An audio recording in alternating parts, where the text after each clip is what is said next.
Hi from Ellerslie. I'm Mel, and our hope for today comes from Psalm 28, verses 6 to 9. Verse 6 says, "Praise be to the Lord, for he has heard my cry for mercy," which is what he has prayed for in verse 2. "Hear my cry for mercy as I call to you for help, as I lift up my hands toward your most holy place." I love that request. I love it because it helps us reframe the way we come to God, especially when things are tough.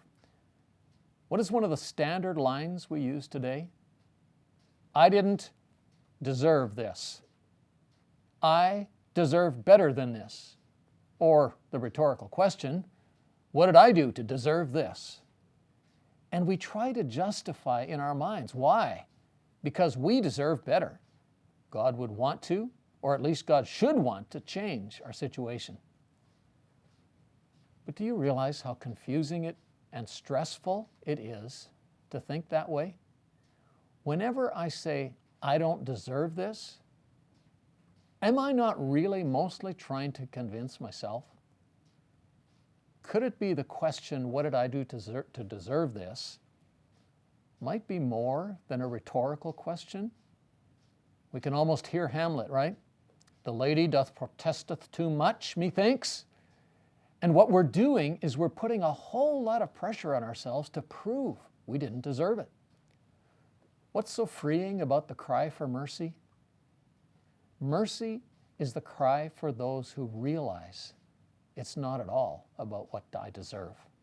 Because the foundation of mercy is that God gives us Himself, all of Himself, His help, even though we don't deserve it. Isn't that more of a freeing way to come to God? And what does he receive when he asks God for help? Well, he gets help. Again, we don't know that his situation changed. The mercy he receives is, well, let's read it. Verse 7. "The Lord is my strength and my shield. My heart trusts in him, and he helps me. My heart leaps for joy, and with my song I praise him. The Lord is the strength of his people, a fortress of salvation for his anointed one." When he cries for mercy, he discovers the God who gives strength and he gives protection. He is my strength and my shield.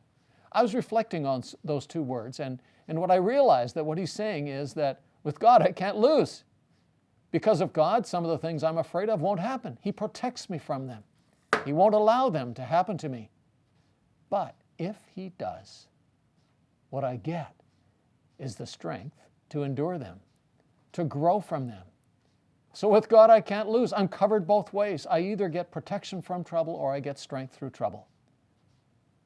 But here's the deal.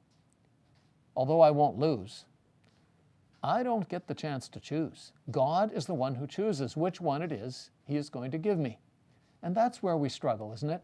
Sometimes we're frustrated because he didn't protect us from something, and we don't see how in his mercy he is helping us through it. And we get stuck in the ditch. And sometimes when we go through something, we take a whole lot more credit than we deserve, and we're in the ditch on the other side of the road.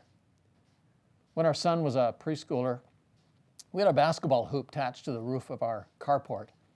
None of the portable fan-shaped thing where you can adjust the height. This was a 4-foot by 6-foot backboard, 10 feet high exactly. He'd watch our neighbor and I go one-on-one, and he'd be sitting on the lawn. And when the neighbor left, he'd say, "Daddy, I want to score." And I'd give him the real basketball that he couldn't even get his arms around. I'd pick him up by his thighs, and I would slowly lift him up, and when my arms were fully extended, he'd lift up the ball and extend his arms fully. And if our timing and our balance was just right, he could get the ball just to the side of the rim, and I'd go on my tiptoes, and he would push higher and carefully push it over the rim. And I'd set him back down on the ground, and he'd say triumphantly, "I did it, Daddy! I did it!" And I would smile at him and say, "Yep, buddy, you did it." You see, the way we stay out of the ditch is to consistently say, any strength I do have is a gift from a merciful God. It's not really me. and I didn't deserve it, so I will thank Him. And when we do that well, we will grow in being able to see that in every situation that God allows to come my way, I will have His strength. So I will trust Him. Recently, I read a book by John Dickerson called I Am Strong. And one line from that book was worth the price of the whole book. John says, God's strength plus my weakness is better than my strength and no weakness. Praise be to the Lord, for He has heard my cry for mercy. The Lord is my strength and my shield. My heart trusts in Him, and He will help me. That is real hope for today.